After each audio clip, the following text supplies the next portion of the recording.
Family dynamics and family roles are always changed after a brain injury. You take an individual with brain injury and you ask their wife or their mother or their sister or their aunt to become a caregiver.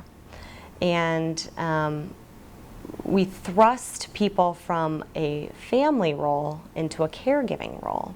And this isn't always very well received by an individual with brain injury.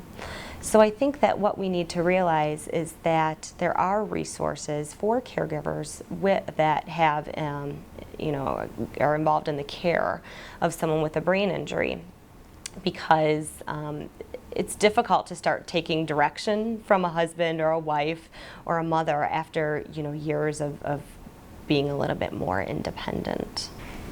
Yes, family roles certainly can change after a brain injury. It depends a great deal on what was the role in the family of the person who was initially injured. So one typical example is a young adult, say a college student who's been injured. Now the parents, having started to see their son or daughter progress toward autonomy, find that they're in a very dependent state again. They're having to take extended time off work, figure out how to provide care, have caregivers at home and bring their child back home again. So that can certainly change the family dynamic. If the person who's injured is one of the primary breadwinners in the household, then certainly there can be significant economic consequences. If the person who's injured is a parent in a two-parent family and there are young kids at home, and the question comes up as to how are they going to come back home when they're going to need 24-hour supervision? If their spouse goes to work, how is that going to happen? Are they going to bring someone else in the home to help provide supervision? So there are a lot of dynamics, family dynamics, that can be disrupted in planning for how to care for somebody after they've had a significant injury. The way that family dynamics change varies depending on where in their life cycle the person is who's suffered the brain injury. So if we're talking about someone who may be a young adult, who maybe is not married, maybe their parents now assume that caregiver role again. And that can be difficult for a young adult to have their parents looking out after them and telling them what to do and following them around.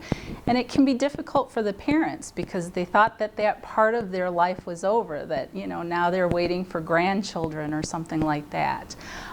If we're talking about maybe someone who's older, who's had their brain injury, maybe their children are now the caregivers, and now their children who they raised are supervising them or telling them about a good habits or good meals or that type of thing.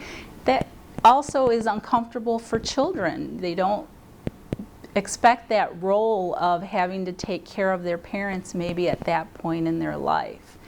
And if we're talking about a spouse who has to look after their loved one who's had a brain injury, that may not have been the role that that person expected to take on at that point in their life. They may have thought, when they were older, I would have to take care of my spouse, but not necessarily, in a young relationship, or even, someone who might be a little more middle-aged. So it really does impact interactions with the person who's had the brain injury, because you're assuming roles that you weren't expecting to take on. So what we recommend oftentimes for people is to talk to their healthcare professional to see if there's someone that they can hire, or maybe someone else in the family who can assume some of these roles, so that they are the parent without being the one telling them what to do, or they are the spouse without being the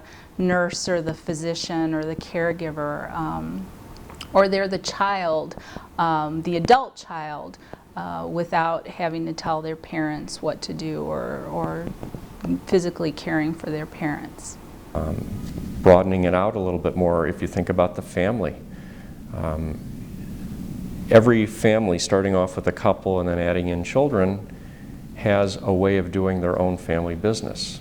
The way my family does things may not be the same as your family, but everybody, as we go forward, figures out, you know, maybe I entered my marriage saying, I'll take out the garbage, then you take out the garbage, back and forth. I'll wash the car, then you wash the car.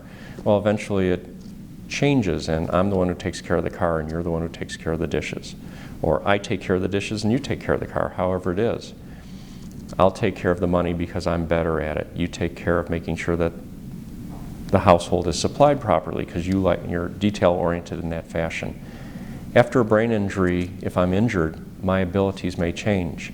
And whereas if I took care of the checkbook before and I was good at it, now I may not be able to do that. I forget to pay the bills.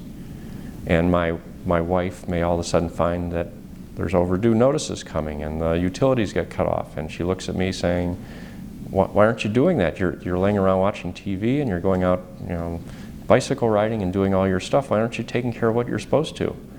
And I may be embarrassed and upset and get angry for being accused, but may not remember to do it nonetheless. So the family gets pulled into this whole change, this whole alteration and way of doing things, and they may have to adapt. You know, if I've been the patient father and the one who took the kids on different outings, and now noise bothers me, so when the kids go to the playground, I'm just aggravated because I can't stand the running around and the noise. The kids say, "What happened, Dad? You know, what happened? We're not doing things the way we used to." Brain injury affects the person's whole life.